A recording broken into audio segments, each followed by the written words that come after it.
Aujourd'hui nous allons voir comment présenter un exposé oral pendant environ 5 minutes.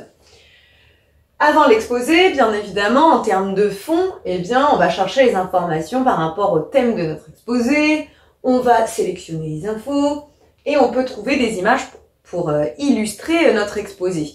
Moi, je te conseille d'aller au CDI parce que y a plein d'ouvrages. Tu peux aussi demander peut-être aux documentalistes de te renseigner et sinon, Internet peut être utile, mais surtout, on ne recopie pas une page de Wikipédia ou quelque chose qu'on aurait trouvé dans un article sur le net sans rien y comprendre. Ça n'a aucun intérêt. Et si jamais tu utilises des articles qui sont publiés sur Internet, surtout, tu précises bien que c'est pas toi qui sors ça comme ça, mais que tu l'as trouvé quelque part. Ensuite, au niveau de la forme, c'est ça moi qui va m'intéresser aujourd'hui. On va s'approprier ces notes, c'est-à-dire qu'on n'apprend pas un exposé par cœur. Ça n'a pas vraiment de sens et en plus c'est très bizarre de voir des gens qui sont comme ça en train de réciter comme s'ils récitaient une fable. Donc l'idée ici, ça va être de bien lire ces notes, d'être sûr qu'on les maîtrise.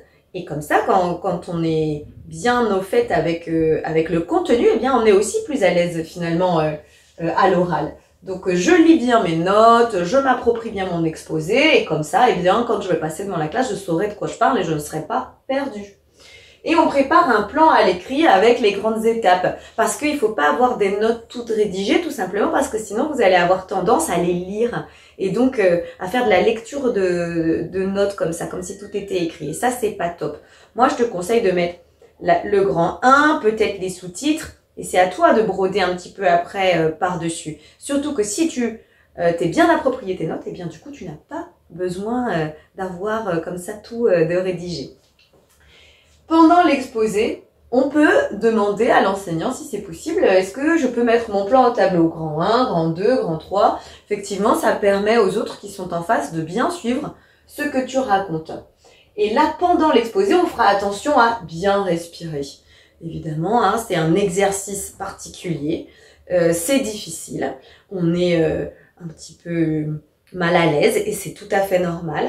Donc, si j'ai du stress, je n'hésite pas à respirer calmement. Si jamais tu te mets un petit peu à bégayer ou autre, tu n'hésites pas à demander est-ce que je peux reprendre, est-ce que je peux recommencer. Et si c'est en plein milieu, il n'y a pas de souci, tu dis excusez-moi, je vais reprendre. Parce qu'en fait, ça arrive à tout le monde de buter sur un mot ou de bégayer un petit peu, c'est tout à fait normal, on s'inquiète pas de ça.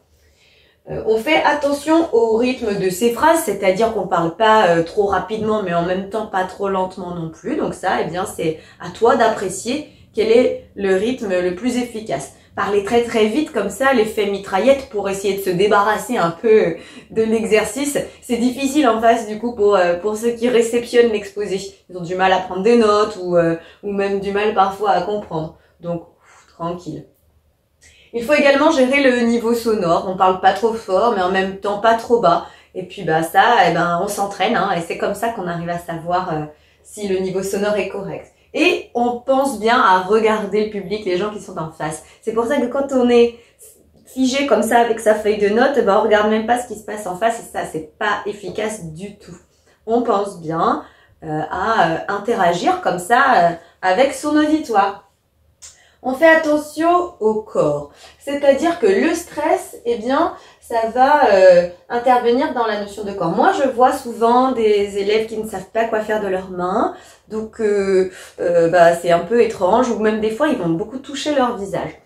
Ce que je peux conseiller, si toi tu as une tendance à faire ça, par exemple, c'est de peut-être arriver avec un stylo. Le stylo, ça pose un peu. Et franchement, c'est pas dérangeant de voir quelqu'un qui fait son exposé avec un stylo comme ça dans la main. Le tout, c'est pas de le faire tourner et tout. En fait, il faut pas que ce soit un accessoire qui va te divertir, mais quelque chose qui peut éventuellement te canaliser. Si tu n'en as pas besoin, tu ne l'utilises pas. C'est un petit conseil que je peux donner. Les jambes, souvent aussi, on voit, elles bougent beaucoup. Ça aussi, c'est du stress. On se relaxe et en fait, il faut avoir conscience de ses propres manifestations du stress. Et c'est pourquoi je te conseillerais après de te filmer éventuellement ou en tout cas de le faire devant ta famille, des amis pour t'entraîner. Comme ça, ils te diront attention, tu bouges beaucoup la jambe. Et c'est grâce à ça qu'on arrive à s'améliorer. On fait pendant l'exposé évidemment une introduction dans laquelle on va annoncer son plan. On dira tout d'abord nous parlerons d'eux, puis nous verrons et enfin eh bien nous analyserons ou autre chose comme ça. Mais de le dire dans l'introduction, ça permet au public de se dire ok, donc on va aller vers là.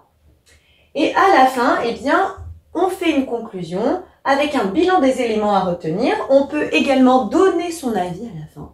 Et pour terminer, on peut dire « j'ai terminé ». C'est-à-dire qu'on va éviter de finir par un gros « voilà », qui est pas du tout heureux, c'est pas très efficace. Donc arrivé à la fin, je peux dire « j'ai terminé ». À présent, j'ai terminé.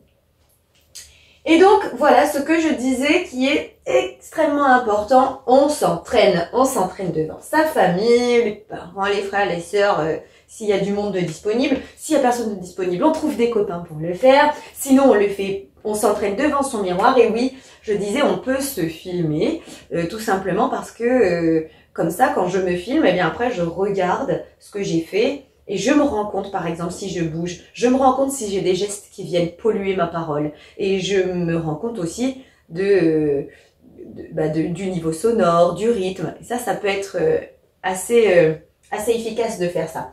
Et attention, je me chronomètre pour être sûr de tenir la bonne durée. Parce que parfois, on se rend pas compte que 5 minutes, c'est assez long.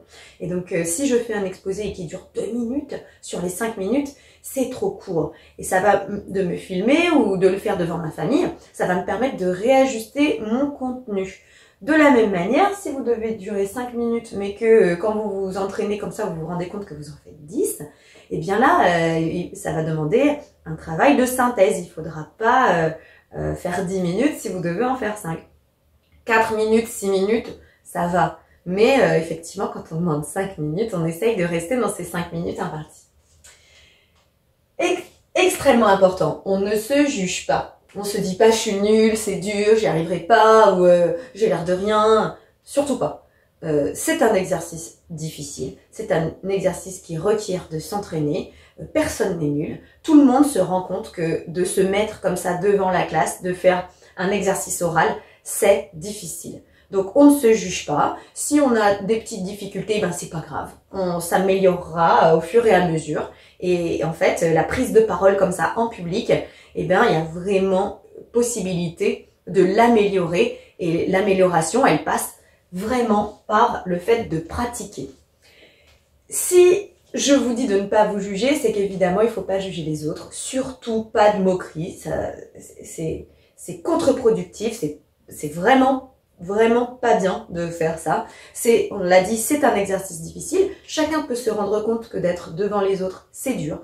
Donc, à aucun moment, il faut se permettre de juger le copain. Ah là là, non, surtout pas. On est dans la bienveillance, on est là pour aider les autres. Et donc, eh bien, on est un public à l'écoute et on est plutôt dans la motivation. T'inquiète pas, ça va marcher. C'est plutôt ça l'esprit qu'il faut avoir. Hein.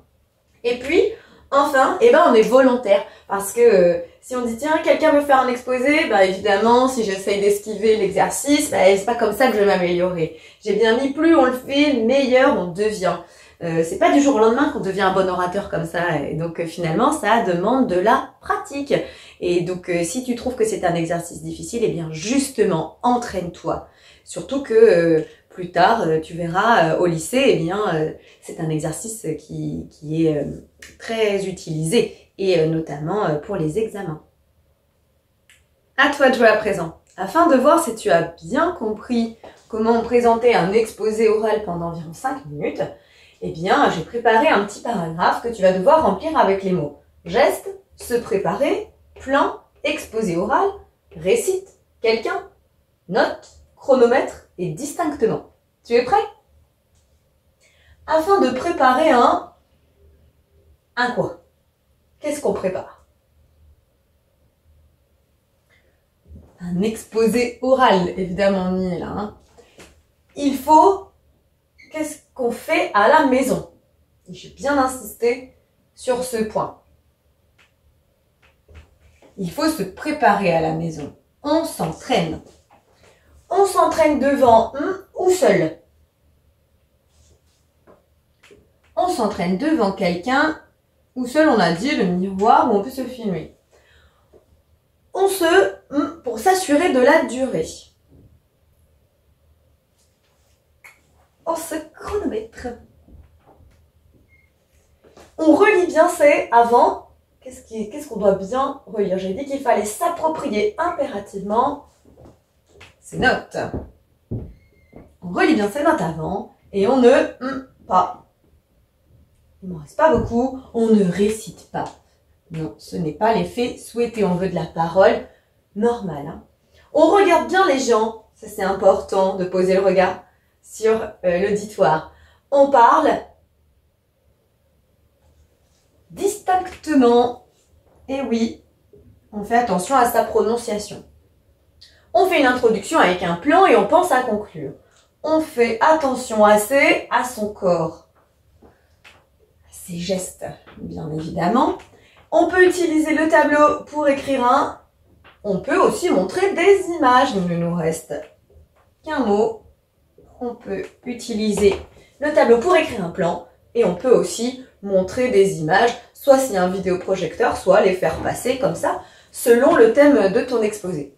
J'espère que c'est un peu plus clair pour toi maintenant. À bientôt! Maintenant que tu as tout compris, entraîne-toi en faisant les exercices ci-dessous.